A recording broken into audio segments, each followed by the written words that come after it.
Nirasya sarva sandeham akikritya sudarshanam prakashita rahasyam tam bhajami gurumishvaram. Itam Shri Radhika Prana Natapada Sarojayo Yena Premanubhutyasha Dattam Tam Shri Gurum Bhaje. And Caitanya-caritamrta Shuddha Sindhu Vrindavaniya Surasormi Samudnimagna Jevai Jaganni Jaganai Swayamapunanti Tangs Vaishnavangs Harinama Paranamami. Namo Mahavaranyaya Krishna Prema Pradayate Krishnaya Krishna Chaitanya Namne Gaurati She Namah.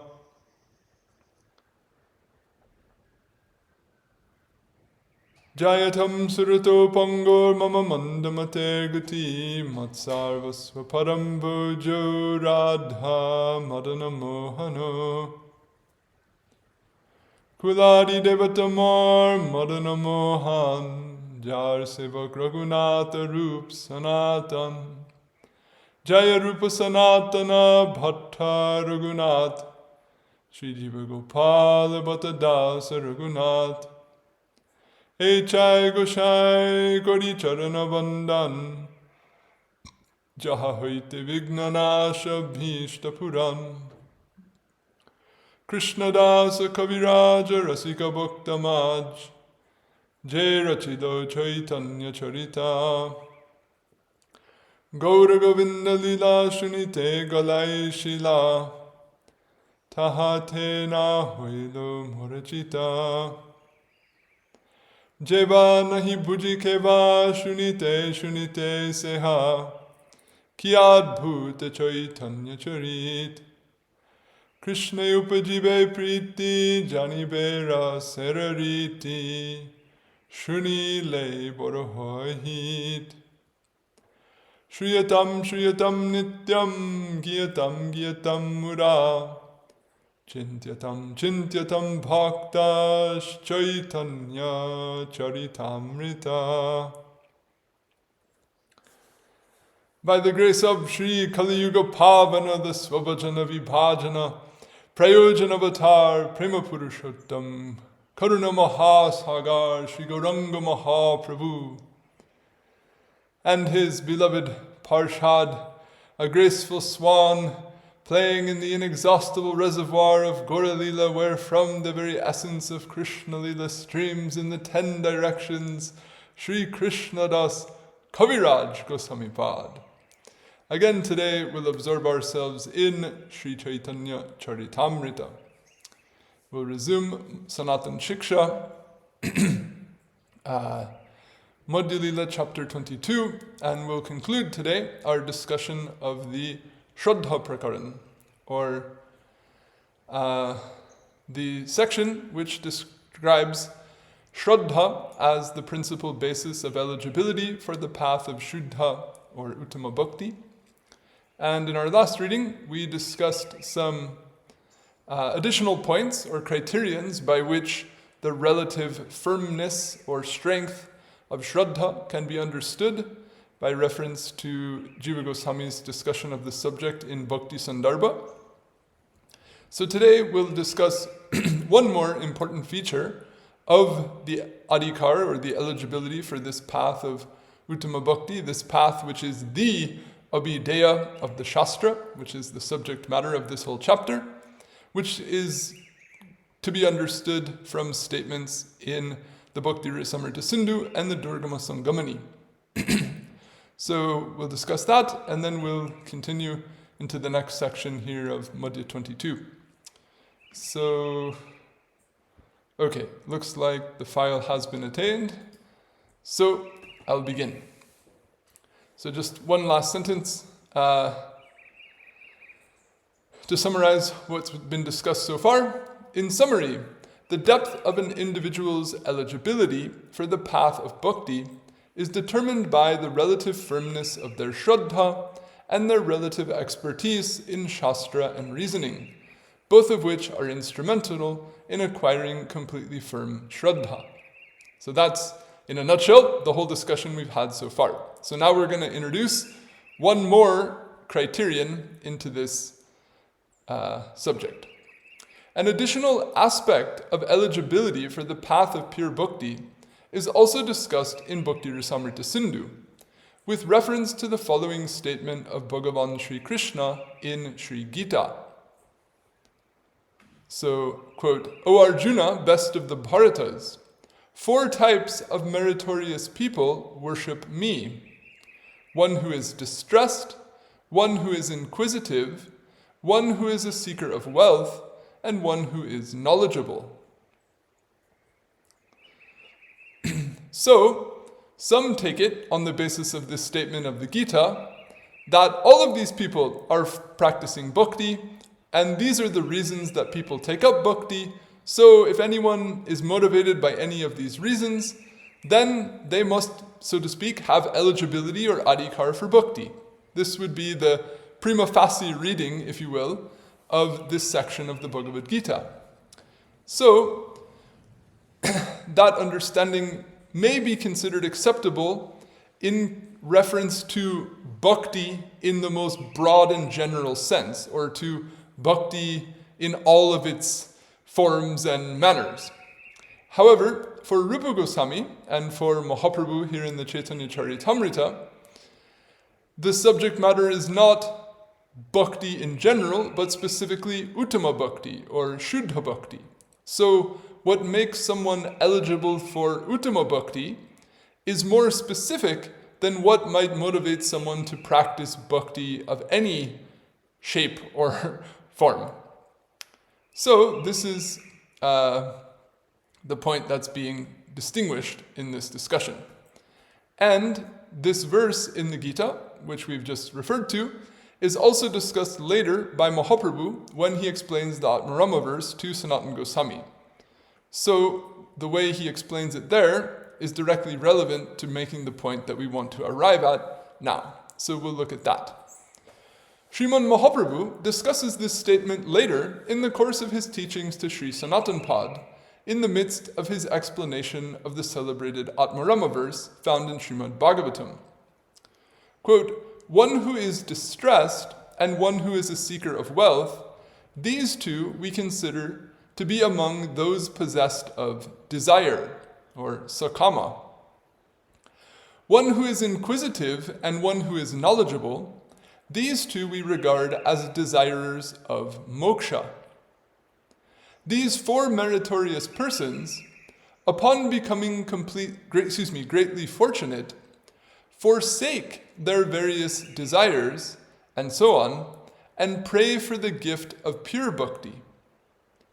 By the association and grace of a sadhu, or by the grace of Krishna, they forsake the unfavorable attachment of such desires, and so on, and attain pure bhakti. So here, Mahaprabhu is making the distinction that these motivations that people have for taking up bhakti are obstructions to pure bhakti. So the very thing that's bringing them to bhakti is also the very thing that's holding them back from fully coming to bhakti, or from coming to the path of pure bhakti. So, this is elucidated as follows. Sriman Mahaprabhu's intention in saying, quote, upon becoming greatly fortunate, or mahabhagyavan, in regard to the 4 meritorious persons described in Bhagavad Gita 7:16, is to allude to such persons receiving the grace of a sadhu or the grace of Sri Bhagavan, such that they become impelled to forsake the desire that initially motivated them to take up bhakti to Sri Bhagavan, and thereafter engage in bhakti with, quote, no other desire, or anya abhilash. That is, with the desire only for bhakti for satisfying Bhagavan. So as we discussed in Madhya 19, Uttama Bhakti or Shuddha Bhakti, one of its inherent, though extrinsic characteristics, is that it is free from desirousness of anything other than bhakti. that is anything other than pleasing Bhagavan.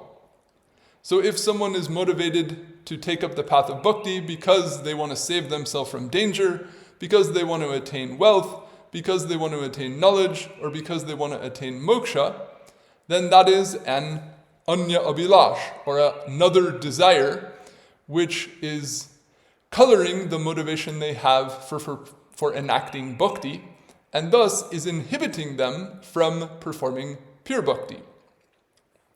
So, Mahaprabhu says that it's only when they become fortunate that they leave aside these other motivations. So as we discussed earlier, and as you can see threaded through all of these texts, the same language is repeated. What Mahaprabhu calls someone becoming, quote, Mahabhagyavan, is the very same thing we described earlier in this chapter, where Rupa Gosvami said, Ati bhagyena, that it's only by great fortune that people acquire this eligibility. And Jiva Gosvami commented, as we discussed previously, that great fortune is the sanskar produced by the association of a Mahatma, namely a bhakta who has or is following this path of Uttama Bhakti. So it's only by the grace of such a bhakta or the grace of Bhagavan, whatever it is that can produce that sanskar, that one can then perform bhakti without this extrinsic contaminating motivation, if you will. Sri Rupa clarifies this point in a pair of verses he writes in Bhakti Rasamrita Sindhu regarding the aforecited verse of Sri Gita, which are stated in the course of discussion specifically of the subject of eligibility for the path of pure bhakti. So what we discussed earlier, these 3 verses of Rupa Goswami that lay out the gradation in the adhikar, then the statement he makes now is what immediately follows those statements in the Sindhu. So when you read the Sindhu, you get this point immediately after the point that was made earlier.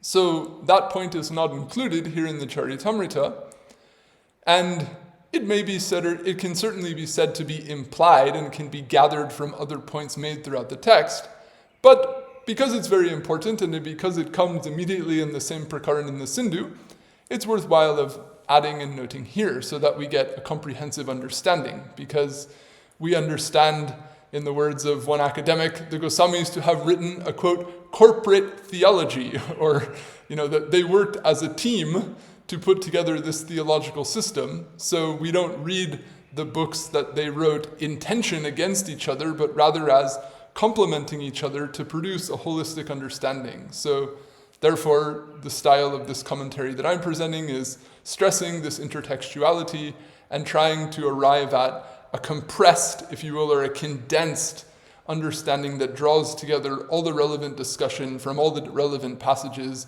of all the relevant texts that the Goswamis wrote. Which, as you can see by the choice of words, as you can see by the inclusion in certain sections, is very tightly knit, or is clearly very well thought out and mutually understood between them. Anyway, that's something I've emphasized many times. I don't mean to belabor it excessively. So, Rupa Goswami says the following.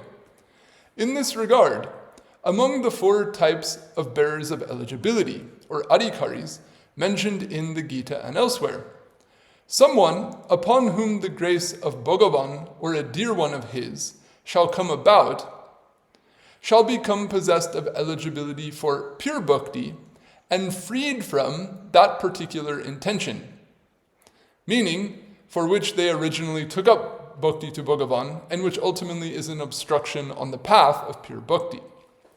So then he gives examples, as in the case of the elephant, that is Gajendra, who had desire for the removal of his distress. Shonaka and others, that is in other sages, who had the desire to know the nature of the self. Dhruva, who had the desire to attain a kingdom, and the 4 Kumaras, who had the desire to attain moksha. So, Rupa Goswami gives 4 examples from Srimad Bhagavatam to illustrate the 4 categories mentioned here in the Gita. So he's showing how each one of them had one of these 4 motivations, but in the course of the respective journeys that each of these 4 different examples had, they eventually jettison or become purged of that initial motivation, and thereafter engage in Uttama Bhakti or pure Bhakti to Bhagavan. So, we would like that too, or this is our aim, obviously, in following these, studying these things and following this path, is that we can become freed from whatever motivations may also color our approach to following this path, and we can follow it for its own sake, or for the beauty of itself, or, in the classic, English expression, for goodness sake, or because bhakti is in and of itself the most beautiful, profound, fulfilling, wonderful thing, let us practice bhakti for bhakti's sake. So let us be purified of all else.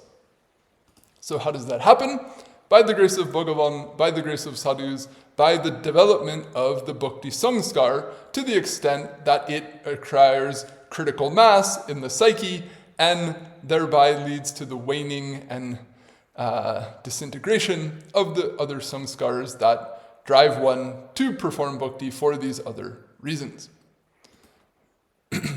So, following these verses, Sri Rupa Pad presents a verse which was cited earlier in Caitanya-caritamrta and the Rupa Shiksha to illustrate how eligibility for the path of pure bhakti and desires for objects other than bhakti are antithetical to one another. So you might say, oh, what's the big deal? I go to the temple, yeah, I pray that my family is healthy, and yes, I pray that I get more money at my job, but what's wrong with that? Or how is that a contamination on my bhakti? I bring such nice offerings, I give good donations, I know the rituals very well, I can sing the songs in very nice intonation, I can dress very nicely, I have very sharp tilak, I'm very polite with all the other people. Isn't this really nice bhakti? This from a conventional understanding, as you might observe in modern Indian society, someone might think, what's wrong with that? That's normal. That's the way practically we all are. So, while it might look good externally, Rupa Gosvami uses strong language in this regard, saying, as long as the fiend, that is pishachi, of desire for enjoyment or mukti remains in the heart, how can the emergence of the happiness of bhakti occur there? So Putana was pretty, right? Putana got to please Krishna by her excellent dress and appearance as a gopi, but she was actually a rakshasi inside. So similarly, this fiend of desire, or this anya bilash that we foster, externally it can look really good, and we can, come off as impressive and cultured and nice in society, but it's actually something dark. Or it's actually dark in the sense that it's actually something that's antithetical to the ideal that it was supposedly being practiced or cultivated. So, just as, bhakti, a goddess, a devi, is not going to sit in some place where a pishachi is sitting, similarly, bhakti devi is not going to take her seat in the heart where this pishachi of desire for other things is sitting. So the implied meaning, or the thrust of the metaphor, is that one will do very well, and it's very necessary to free the heart from the presence of these other desires.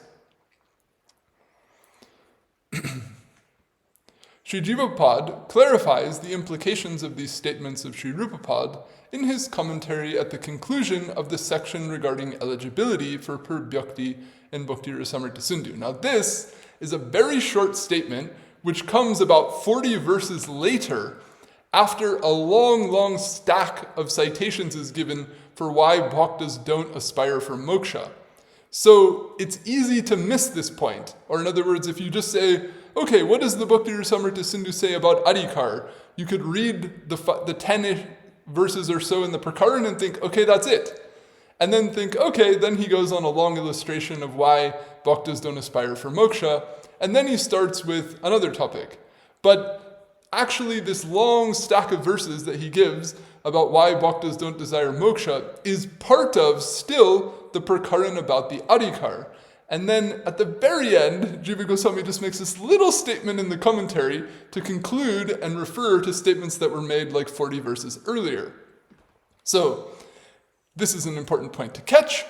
He says, in this way, it comes as the conclusion that those who are possessed of Shraddha and free from desire for enjoyment and mukti are bearers of eligibility for pure bhakti.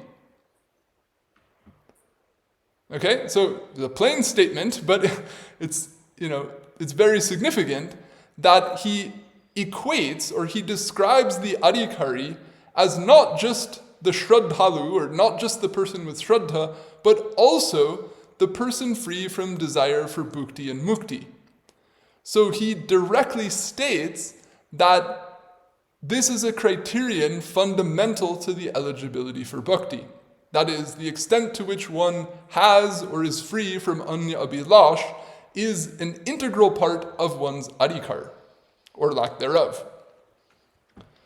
And just to make this point more strongly, we can see that he states elsewhere in the Sandarbhas some points that also make this same implication from different directions. Sri Jivapad also elsewhere describes the state of being free from desire for enjoyment and mukti, that is, free from desire for anything other than bhakti, as purity of the heart, or Citta-suddhi. So this is in the Priti Sandarbha. He says, quote, purity of the heart means abandonment of all other intentions, an intention upon priti, or intention upon bhakti. So what is Citta-suddhi, or what is the purity of the heart conceived of specifically in regard to this path of bhakti? The extent to which the intent, or the samskar, the vasana, is there for bhakti, or for priti, and is free from the presence of samskaras, vasanas for other objects. It should thus be understood that in addition to the specifications of the eligibility for pure bhakti, discussed earlier in Caitanya-caritamrta, of Shraddha and expertise and Shastra in reasoning, purity of the heart, or Citta-suddhi, is also a factor that determines the degree of one's eligibility for pure bhakti. Meaning, one possesses eligibility for the path of pure bhakti to the extent that one's heart is purified of desires for objects other than bhakti and imbued with desire for bhakti specifically. In this regard, it is also noteworthy that Sri Jivapad also elsewhere equates purity of the heart with the presence of the inclination for bhakti. So elsewhere in the Priti Sandarbha he says, Priti refers to the inclination or vasana for pure bhakti.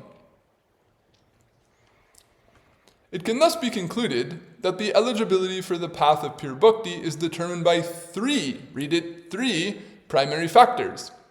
One's relative degree of shraddha, one's relative degree of expertise in Shastra and reasoning, and one's relative degree of purity of heart, or Citta-suddhi. So although you won't get an exact sentence which lists these 3 points all together, if you carefully read the whole prakaran here in the Bhakti Rasamrita Sindhu, and you understand how certain phrases that Jiva Gosvami speaks are synonymous with each other, then you can understand, or you can arrive at this conclusion. So this is important because sometimes there's a tendency to perceive persons who have advanced knowledge as more qualified for bhakti than those who don't. And while no doubt, here it says, expertise in Shastra and reasoning is one feature of eligibility for bhakti, it's by no means the only one. Rather, the shraddha that one has in that knowledge is also a highly significant factor, and even among those who may have shraddha, even among those who may have knowledge, unless and until they also have purity of heart, then they will not actually succeed in following the path, and they will not actually be someone highly qualified to practice the path. So this is, a challenge, so to speak, socially, because the third element is oftentimes easily camouflaged or easily disguised and appears like something good and desirable.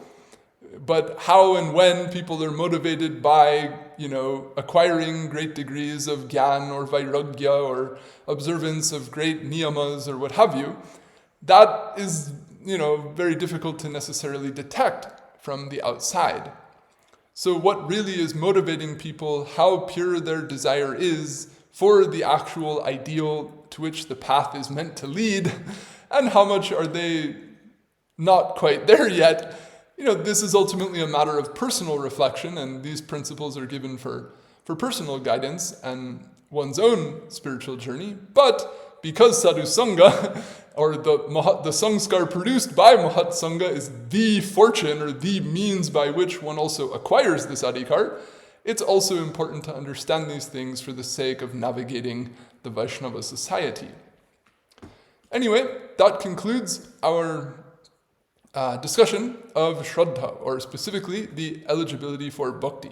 So from the Caritamrta, we get these two main points, and with reference to the works of Jiva Gosvami, we get also this third important point, which is worthy of being included, that of the relative degree of Citta-suddhi. So now we'll move to the next topic. But I'll pause here. If anyone has any comment, question on that prakaran before we move on, you're welcome to share.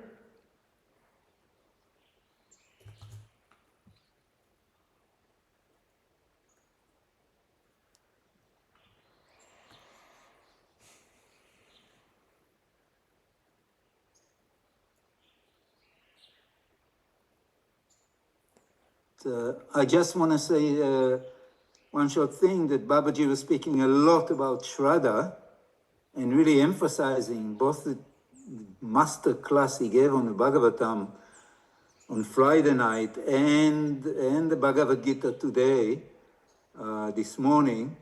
So it was all about Shraddha, but you have added this added perspective that in addition to knowledge and degree of Shraddha, there's also this purity of the heart. So I'm very grateful to you. Thank you for a fast, furious, and very engaging presentation. Haribol. Well, I hope it's not too fast. I don't mean to rush through things, but I don't want to, waste anyone's time either. Anyway, thank you for your comment. Maharaj, I thought it was interesting that you've included the degree of expertise in Shastra and reasoning. I'm just very curious about that. That means that the person's eligibility for pure bhakti is dependent upon his expertise in Shastra and logic? Yes. I mean, this is what we discussed in the citations from the Sindhu a little bit earlier. I mean, the basic logic or the basic idea of it is that you can do something to the extent that you know how to do it. In the world, if you drive a car or any ordinary task, you might be very dedicated, you might be very committed to the task, you might have great resolve to perform the task, but you also need the know-how to actually execute the task. So you might have the deepest conviction that you want to be a car driver, let's say, I'm just throwing out a basic example, but you also need to learn how to, what are the laws of the country that you're driving in, what are the traffic signals mean, what are the different, right of way at different places. There's a whole system and a whole law about how to drive. And no matter how committed you are to driving, you're not actually going to be a good driver until you know the law and the way to perform, to follow the law, as well as the skill that comes from how to shift the gears and push the clutch and blah, blah, blah, blah, blah. So similarly, people can have great faith in following the path of bhakti, but if they don't know how to follow it, if they don't even know what bhakti is, if they don't understand what are the guidelines given in the Shastra, the examples set by the Mahajans about how to do this thing called bhakti, then they're not regarded as a, quote, uttam adhikari, or they're not regarded as someone who's highly eligible. In other words, they have eligibility. It's not that they're off the table or that there's nothing for them to do, but that the extent to which they acquire the know-how of how to perform the thing that they have conviction in, that much more they'll have capability or qualification or eligibility to do it in a manner that leads to success. So this is the basic line of reasoning as to why these three elements are put on the table, if you will. Does that speak to what you wanted to bring out? Yes, I would say this is a new thing for me because I think from reading of Caitanya-caritamrta, we hear of certain devotees that are considered Kanishta, but in a sense, they were pure devotees of Mahaprabhu. So, it's very rare that a person will have an intellect to the degree of Babaji yourself. So I'm just wondering, how is it possible for normal, ordinary people to progress in bhakti if they don't have this level of expertise in Shastra and reasoning? Well, we can say that there's, I'll have to take myself out of the category you put me in there, but pretending I'm not in that category, let me answer and say that there's a certain level of expertise or knowledge that might be required to teach these things to other people or to know the language and the principles by which they can be gleaned and so on. But that's another category, so to speak, than what you need to know to follow the path, if you will. So, okay. Not everyone might be cut out to be a teacher of these things, but a much wider group is definitely eligible to at least understand how to do the practice and then put the practice into action. And at the same time, however, we can say that, which is something that, Jiva Gosvami said the other day at the end of the passage that I put, that this is not possible for the ignorant, or I put a bit of stress on that point. In other words, that this idea that this has to be like a household thing that anyone and everyone is completely fit for, while that's a popular assumption, you don't find justification for that assumption in the way the Goswamis presented this thing. This path of Uttama Bhakti is a very fine thing, and as we just said, it's for the Ati Bhagyavan, for the Maha Bhagyavan. It's for a rare group.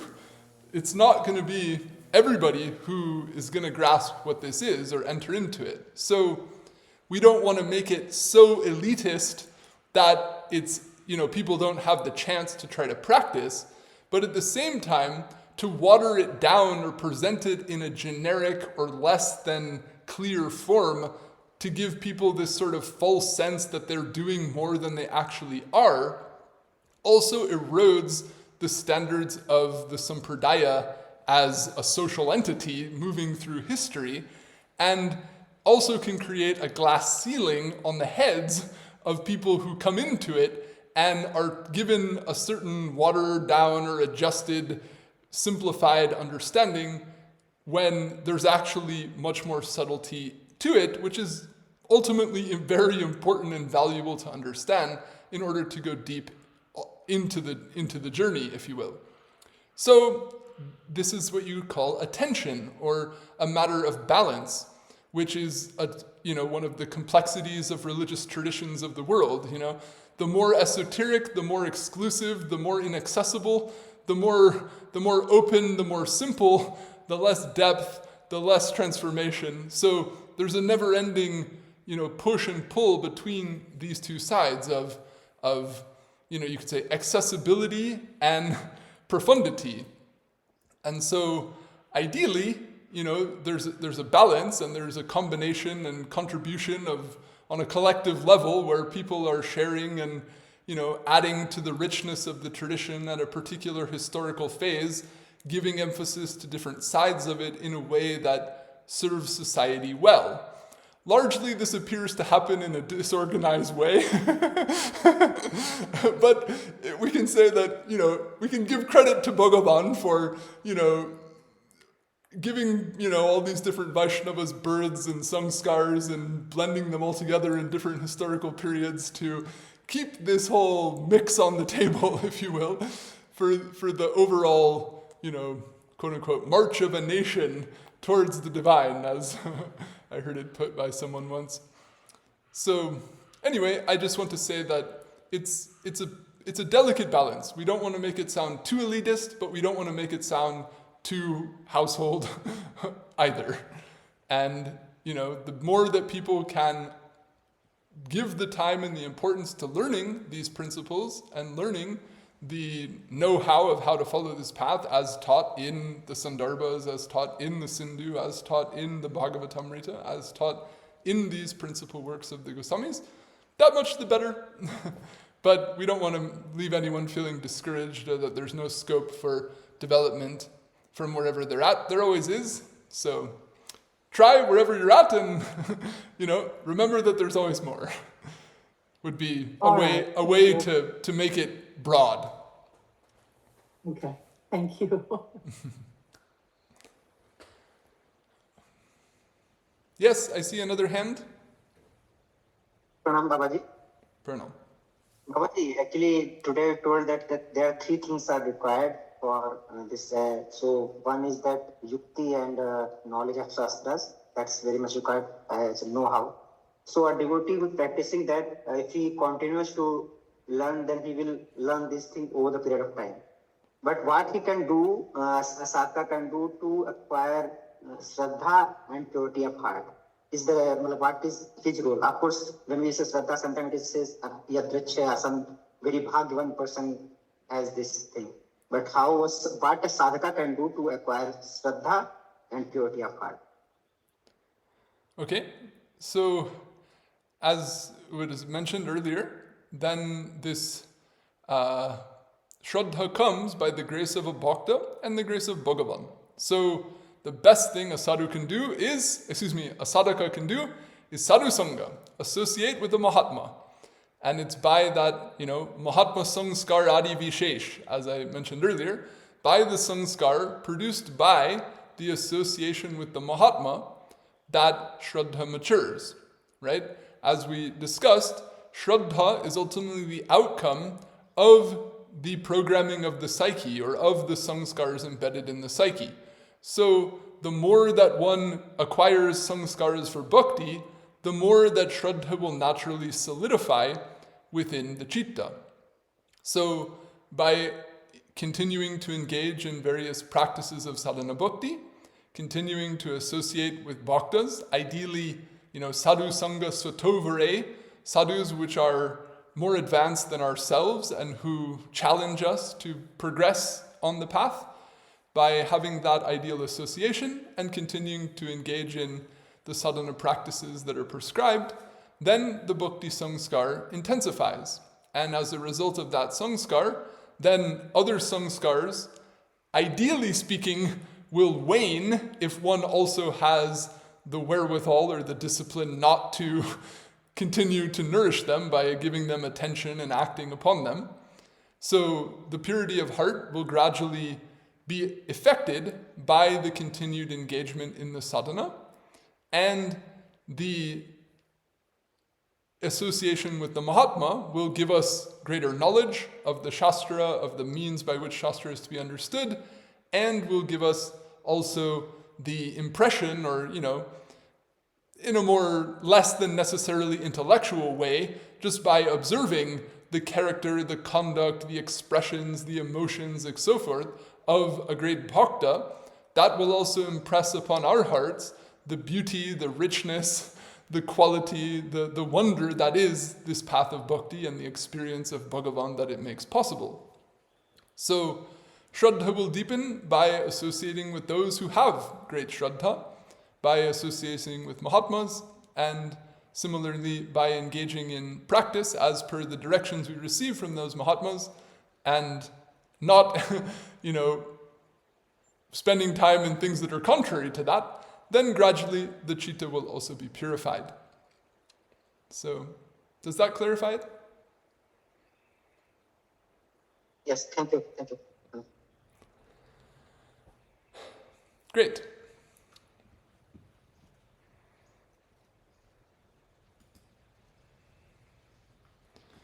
Okay, then we can move on. So now we'll come to, we've dealt with Shraddha now, which is a nice practical feature, which is directly, so to speak, relevant to the condition of sadhakas. Now we're going to go into something that's more like a cloud or more like a star, an ideal over the head, but is also nevertheless important because it's by hearing about the object that is the goal of the sadhana, it's by grasping the beauty or having some impression of the beauty of the goal that one also acquires the vasana or the inclination to follow, to go through the process to reach that goal. So in that spirit, we'll look now at the primary characteristics of siddha bhaktas, or the bhaktas that have that which is the goal of sadhana, namely bhava or prema, and how there's a gradation that exists among them. So in the past section, we looked at 3 levels of adhikaris, or 3 levels of persons that are eligible to follow the path of bhakti, meaning these are all sadhakas, these are all persons that are trying to follow the path, they haven't yet succeeded in achieving the goal of the path. Now we'll look at a gradation that exists among those who have reached the goal, those who have achieved the object of sadhana, namely bhava, which is also known as rati or prema. So, in the following payar, there begins a discussion of a gradation among bhaktas that is established on the basis of the relative depth of their rati and prema. So, payar 71, rati prema taratamye bhakta taratama ekadash skande tar kuryache lakshana. A gradation among bhaktas exists based on a gradation in their rati and prema. In the 11th canto, their characteristics have been explained. So, there's some important, I'm going to lay in some important terminology which helps us grasp what are the categories being referred to here. So, Sriman Mahaprabhu earlier explained to Sri Rupa Gosvami Pad, rati arises from sadhana bhakti, and when rati becomes intense, it is called prema. He also later in this chapter explains to Sri Sanatana Pad, the sprout of priti, that is prema, by which Bhagavan becomes captivated, has 2 names, rati and bhava. So in other words, what you call rati is the sprout of prema, or the very initial start. Sriman Mahaprabhu also elaborates on the nature of sadhana bhakti, rati, synonymous here with the terms bhava and bhava bhakti, and prema, which is synonymous here with the terms priti and prema bhakti, later in his teachings to Sri Sanatana Pad. So, later in this chapter, we'll look at the definition of sadhana bhakti, and in the beginning of the next chapter, we'll look at the definitions of bhava and prema. So we're not going to go into what those are here. So although in the payar that we're discussing now, it's saying that there's a gradation in bhaktas based on their rati and prema, we haven't actually defined what rati or prema are. But we're not going to go into that here because they're defined just a little bit later in this same chapter. So for the time being, we'll just get a placeholder general understanding of what they are. So that is as follows. It is thus sufficient to state here, with reference to Bhakti Rasamrita Sindhu 2.1.1 and the commentary of Sri Jiva Pad thereupon, that sadhana bhakti, bhava bhakti, and prema bhakti are 3 different forms of pure bhakti, or uttama bhakti, which was defined earlier by Sriman Mahaprabhu in his teachings to Sri Rupa Pad. So we discussed in the Rupa Shiksha at length the full commentaries of Jiva Gosvami and Visvanatha Cakravarti on the definition of uttama bhakti, or pure bhakti. So now, having defined our terms to that extent, we're just introducing the idea that this thing that we defined as uttama bhakti has three self-same forms, or there's three different aspects of that one thing called Uttama Bhakti. One is called Sadhana Bhakti, one is called Bhava Bhakti, one is called Prema Bhakti. They're all Uttama Bhakti insofar as they're all expressions of, or they're all forms of that Uttama Bhakti. But they're not identical in nature, or they're different degrees of the expression of, or the intensity of the presence of the essential nature of what's called Uttama Bhakti. In this regard, Sri Jiva Pad reasons that such pure bhakti is actually fundamentally twofold. So although Rupa Gosvami says that Uttama Bhakti is threefold, Jiva Gosvami in his commentary on that very statement says we can also call it twofold. So if Jiva Gosvami is going to come along and immediately recategorize what Rupa Gosvami is saying, he definitely has a good reason for it. So that is as follows. Sri Jiva Pad reasons that such pure bhakti is actually fundamentally twofold, meaning it can be conceived of as sadhana bhakti, that is, bhakti manifest as the means to bring about manifestation of its own essential nature, and sadhya bhakti, that is, bhakti manifest directly in its own essential nature. That is, bhakti that is the object sought. There's a typo. The bhakti that is the object to be sought by means of sadhana bhakti. So, as we'll get to a little later in the chapter, when the term sadhana bhakti is defined, then two characteristics are given in the definition, and the second characteristic is the phrase sadhya bhava, or that the object to be accomplished, or that the goal of which is bhava. So what is sadhana? It's that the goal of which is bhava. So why do you do sadhana? To achieve bhava. What is sadhana? It's the thing that leads to the attainment of bhava. So bhava is thus also called, quote, sadhya bhakti. So sadhya means the thing to be accomplished, and we'll deal with these terms in more detail later, so I don't want to go into them too much because we'll look at them in full detail when we get to this definition. But for now, just understand, you can see that there's a grammatical or an etymological relationship between the terms sadhya and sadhana. Sadhya is the thing to be accomplished, and sadhana is the means of accomplishing that. So there's the bhakti that one is trying to get, and there's the bhakti that is the means to getting that. So there's bhakti, and bhakti exists as it is, and then bhakti also takes the form of the thing that can lead to attainment of itself. A modern analogy would be something like a installer on a computer. If you go on to some, app store or some, website, you can download an installer, and then you put the installer on your computer, and then you run the installer, and then that puts all the files in the right directories and whatever it else does. I'm not a computer expert. And then you get the app, and then you can experience whatever the app does.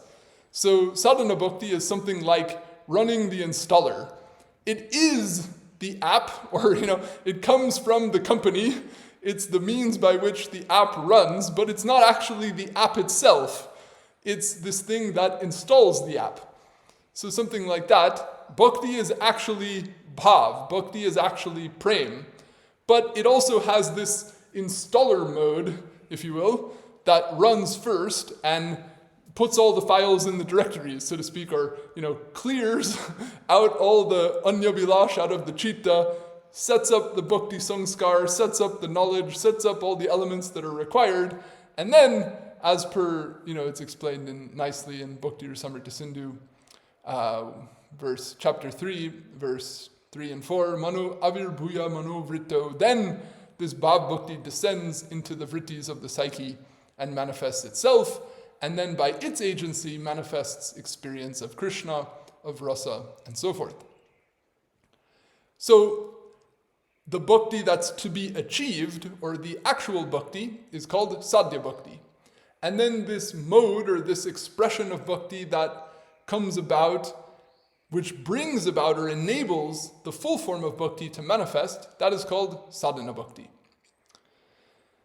So, as per the view of Sri Jivapad, bhava bhakti, that is rati, and prema bhakti are both aspects of sadhya bhakti. That is, they are respectively its initial and full manifestations. So Rupa Goswami gives this three-part categorization, and Jiva Gosvami says it's also useful to understand that it's fundamentally a two-part categorization, sadhana and sadhya, and then the sadhya part has two subcategories, rati and prema.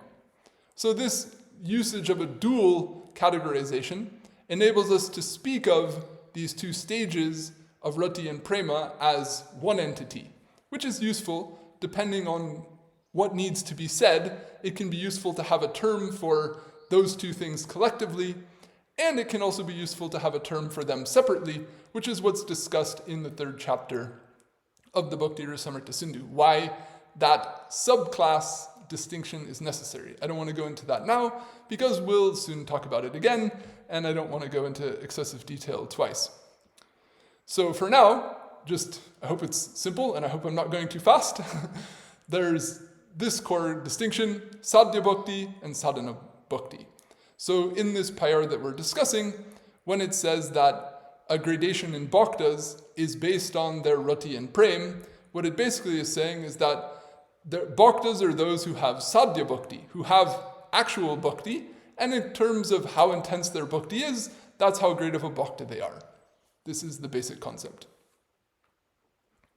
So, as per this view of Sri Jivapad, bhava bhakti or rati and prema bhakti are both aspects of sadhya bhakti, that is, its initial and full manifestations.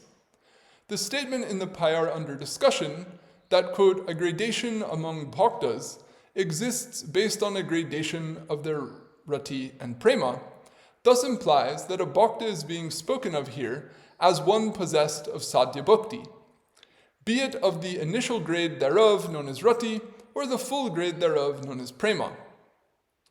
Sri Rupapad accordingly defines the term bhakta as such in Bhakti Rasamrita Sindhu.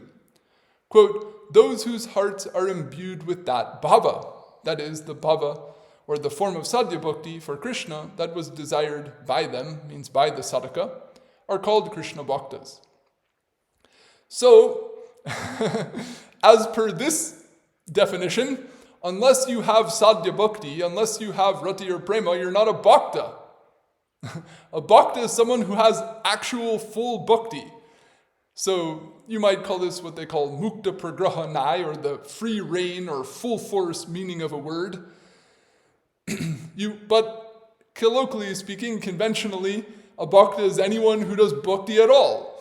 This is how it's thrown around in society, or sometimes in some sectors, even a quote newcomer is called a bhakta.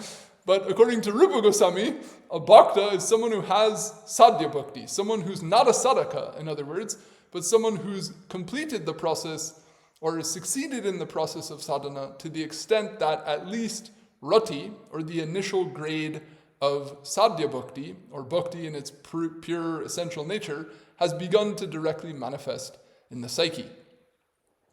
So, the reason I'm bringing all this analysis here is to show that when it says that a gradation in bhaktas is based on their rati and prem, this what's said in the payar here, the implication is that a bhakta is one who has rati or prem, which means a bhakta is one who has sadhya bhakti, which means a bhakta is not a sadhaka, as per the way the terms are being used here. Thus, someone engaged in sadhana bhakti, who has not yet received a self-manifestation of sadhya bhakti in the heart, as is spoken of in Bhakti Rasamrita Sindhu 343, the verse I cited earlier, Avirbhuya Mano Vritto, is not a referent of the term bhakta in this payar. So now you may say, why not? Why can't we use the word bhakta to refer to everybody, just like we conventionally do? Why does Rupa Goswami make this distinction that a bhakta is only someone who has bhav in their heart? So, one reason for that is explained by Jiva Gosvami elsewhere in the Bhakti Sandarbha, which is a very nice point. He says the following, despite only direct perception or sakshatkar of Bhagavan being the aim or prayojan of an embodied being. Even in that respect, there is a gradation of excellence in that direct perception, insofar as there is experience of Sri Bhagavan's quality of being dear, or priyatva. Without experience of the quality of being dear in Bhagavan, he who is by nature the true worthy object of unconditional love, or priti, for all living beings, however, even direct perception of him is verily non-perception, just like a sugar candy tasted to be without sweetness by a diseased tongue. Therefore, gradation in the greatness of bhaktas based specifically on a gradation in their prema is principle. This is the point Jiva Gosvami stresses, that the thing that really determines the gradation or the relative greatness of bhaktas is the intensity of their prema for Bhagavan. Not what they do or not how the world perceives them or not anything else, but the intensity to which they actually feel Bhagavan to be beloved to them. And thus the intensity of love with which they perceive him, which is the primary factor that determines the intensity of beauty or sweetness or richness or whatever you want to call it that they experience in him, which ultimately determines the intensity of the ananda or the bliss that they ever feel. So if they don't have prema for Bhagavan, if they don't perceive him as an object of dearness, then seeing him as if not seeing him. Just as so many asuras fought with Krishna on the battlefield and criticized him as a trickster and all these type of things, and they didn't end up with prema for Krishna or what have you. So they perceived him, but they didn't perceive him as possessing this characteristic of priyatva, or in other words, they didn't see him as an object of love. And because they didn't see him in that way, they really didn't see him. They really didn't experience the beauty, the madhurya, everything that's there and has the potential to be relished in him. So therefore, the thing that really makes perception of Krishna, actual perception of Krishna, is the prema that someone has for him. So the extent of someone's prema is the extent of their perception, is the extent of their experience, the depth of their experience of Krishna.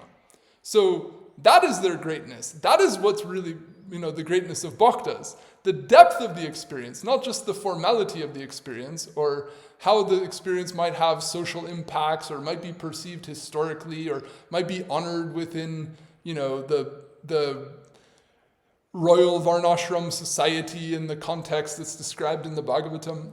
These things are all superfluous. So, this is, where I'm trying to illustrate why, or a reason for this statement in the Caritamrta. So, why is Mahaprabhu or Kaviraja Goswami coming along and saying, let's establish a gradation of bhaktas based on their prem? Why doesn't he say, let's make a gradation on bhaktas based on how many lakhs of Harinam they chant every day? Let's make a gradation of bhaktas based on how famous they are in the world, or how many followers they have, or let's make a gradation based on how influential they were historically, or let's make a gradation based on how many times they're praised in the Puranas, or how many, this or that. Why are none of those things considered the gradation? Why is he saying that the greatness of bhaktas is determined by the relative intensity of their prema? Why is that so important? Why, if we're going to make a gradation in bhaktas, should it be based on that? There you have it. This is the answer, or this is one explanation for that, given by Jiva Gosvami. So this is, again, intertextual analysis, looking at the Caritamrta and then seeing that unstated in the text itself is certain stylistic choices or certain lenses or frames of reference which are informed by other perceptions, other teachings given by the Goswamis elsewhere. So it looks like I'm out of time for today. I was hoping to finish this discussion, but I don't think we will. So, okay, let's just leave it there. And next time we'll conclude this subject about why prem is the basis for a gradation in bhaktas, and then we'll start looking at the gradation among bhaktas. And as I'm informed, there will be a break in classes for the next month, and they'll resume at the time of the start of the Bhakti Ratna course. So this will be our last discussion for the next month. So hopefully this point will be still in mind when we resume again at that time. So I'll conclude there. If anyone has any last question, comment, correction, or otherwise, please feel free to share. Yes. Pranam Shri Krishna Dasa. I just had a quick question. I wanted to double check. Do you know the date that the next meeting will be of this class? Whatever the Sunday is head, after the course starts. I just follow Okay. the schedule of the institute. So whenever their classes start, whenever the Sunday comes, that's when it'll be. Okay, that's fair. I'll miss the classes for the next month, but I look forward to them resuming. Okay, there won't be any class for a month, is what I'm saying. It'll start after a month. Yeah. Yeah. Yeah, no. I'm saying I'm sad that we're not meeting for a month, but I look forward to when they resume. Okay, I thought you meant. Okay, I understand what you're saying now. Yeah. Sorry. I also feel bad that I emailed Malati and then she, like, if I hadn't said anything, maybe we'd still be meeting for the next one. But it's okay. It's already been decided, I know. Yeah. All right. Thank you.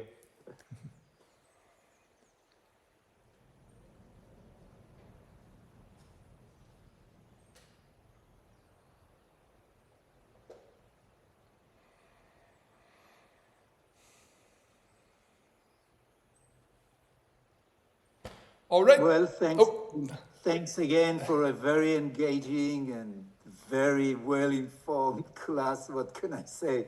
I will also miss it for a whole month. Okay, see you on October 19th. Radhe Radhe. Jai Shri Radhe. I'm looking forward. I'll Krishna willing, I'll arrive in Braj on October 1st. So I look forward to being there at Jiva Institute in October for some time and having the association of the Vaishnavas there. Welcome back to your spiritual home, Radhe Radhe. Jai Shri Radhe. Jai Shri Radhe. Thank you so much. All right, Jai Guru, Jai Gaur, Jai Jai, Shri Shri Radhe. Jai Shyam. Jai. Jai Radhe. Thank you.